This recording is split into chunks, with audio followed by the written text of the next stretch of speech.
मैं तुम्हें श्राप देता हूँ, आज से तुम पत्थर की हो जाओगी। प्रभु, इसमें मेरी कोई गलती नहीं शरीर है। अब पाषाण हो जाएगा। हे प्रभु। दोस्तों, आज का प्रश्न है कि अहिल्या के बाद पत्थर की शिला कौन सी स्त्री हो गई थी। देखिए दोस्तों, ये प्रश्न आज हमसे पूछा है श्रीमान सोनू मार्क शोले जी ने। तो सोनू मार्क शोले जी का बहुत अच्छा प्रश्न है। दोस्तों, आज हम बताएंगे कि अहिल्या के बाद दूसरी कौन सी औरत थी ऐसी जो कि पत्थर की शिला बन गई अपने पति के श्राप से। दोस्तों, अहिल्या की कथा तो प्रसिद्ध है, परंतु ये जो दूसरी स्त्री है इसकी कथा प्रसिद्ध नहीं है, क्योंकि इसको पढ़ने से लोगों को पता ही नहीं चला और ये सार्वजनिक रूप से नहीं आई। अहिल्या का उद्धार तो भगवान श्री राम की चरण रज से हो गया, क्योंकि अहिल्या को ऐसा ही श्राप दिया था ऋषि गौतम ने और उसका उद्धार भी बताया था। वैसे तो अहिल्या युगों युगों तक पत्थर की बनी पड़ी रही और इसको पत्थर से उबारने के लिए बताया जाता है कि त्रेता युग से पहले द्वापर युग आना चाहिए था, लेकिन तपस्या करके त्रेता युग को सतयुग के बाद ही लगा दिया गया, नहीं तो द्वापर युग का नंबर आता, इसलिए द्वापर युग को पीछे छोड़ दिया गया। द्वापर का अर्थ ही दोपहर होता है। ब्रह्मा जी का एक दिन सभी युगों को मिलाकर के होता है, तो दोपहर पहले होता है या तीसरा पैर पहले होता है। दोस्तों, नियमानुसार दोपहर पहले होता है और तीसरा पहर अंत में होता है, अर्थात उसके बाद होता है। तो इसके लिए तपस्या की थी अंजना ने कि अहिल्या बाई जो पड़ी हुई है पत्थर की बनी हुई, उसका उद्धार हो जाएगा, क्योंकि तीसरा चरण जो आएगा त्रेता युग का, चौथे चरण में भगवान श्री राम आएंगे और उनकी चरण रज से उद्धार हो जाएगा अहिल्या देवी का। इसलिए ऐसी तपस्या करके उन्होंने अहिल्या का भला करना चाहा था अंजना ने। अब देखिए दोस्तों, बात आती है कि वो औरत कौन थी जिसको और शराब देकर के पत्थर की शिला बना दिया गया। तो ऐसा हुआ था, एक ऋषि थे, ब्रह्मा जी के मानस पुत्र थे, जिनका नाम था मरीचि।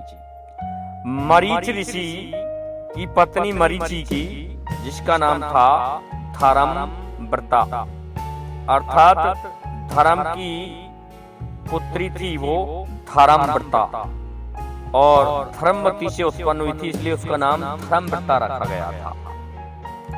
तो वो धर्मव्रता एक दिन क्या होता है घर में थी, तभी उसका पति मरीच ऋषि परेशान होकर के आया था और कहने लगा कि धर्मव्रता मैं बहुत परेशान हूँ और मेरा शरीर दुख रहा है, इसलिए तुम ऐसा करो कि तुम मेरा ये पैर दबा दो। अब वो पैर दबाने लगती है। इधर क्या होता है, मरीच ऋषि के पिता जो थे ब्रह्मा जी, दोस्तों ये 9 ब्रह्मा थे, तो ये ब्रह्मा ने ही पैदा किए थे, भृगु मरीचि अंगरा, तो वो मरीच ऋषि थे। उनके यहाँ ब्रह्मा जी चले आते हैं और ब्रह्मा जी जैसे ही आ गए तो ब्रह्मा जी को देख करके वो असमंजस में पड़ जाती है। इधर मरीचि ऋषि को कुछ आराम हुआ और उन्हें नींद आ गई, तो वो सोचने लगी कि मेरे पति के पैर दबाने को छोड़ करके मैं परमपिता ब्रह्मदेव का पूजन करूं, स्वागत करूं। तो इस कारण से वो वहां से उठ खड़ी हुई और ब्रह्मा जी का पूजन करने लगी। थोड़े समय में ही देखते मरीचि ऋषि जाग गए। जब मरीचि ऋषि जागे तो उन्होंने ब्रह्मा जी का पूजन करते हुए अपनी पत्नी को देखा।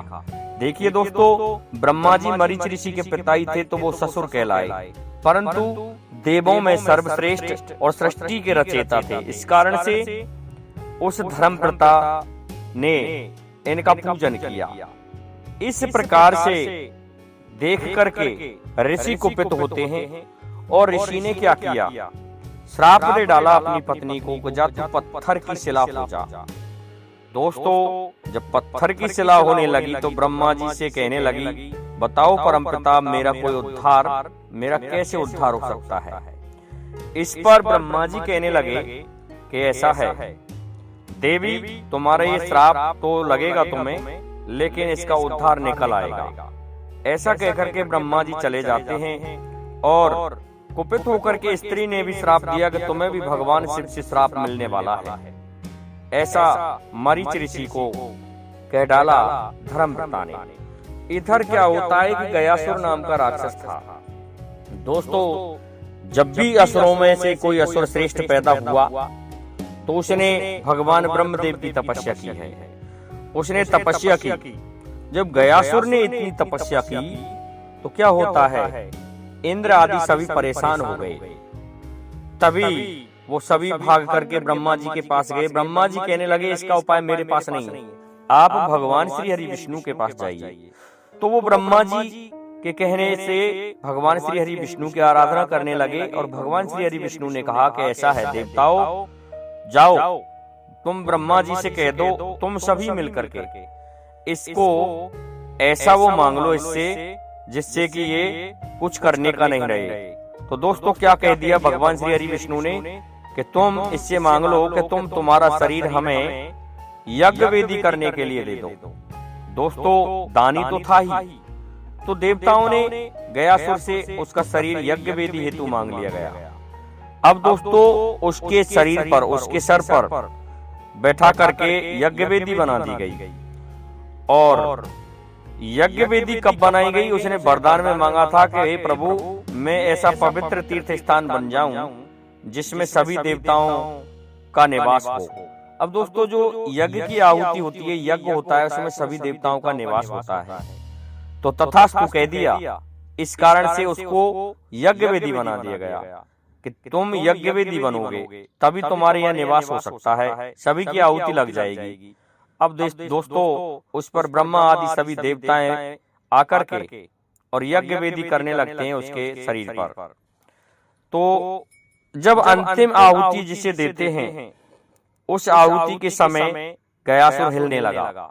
तो भगवान ब्रह्मा कहने लगे श्री हरि विष्णु, ये तो अब भी हिल रहा है और अंतिम आहुति हम कैसे दें।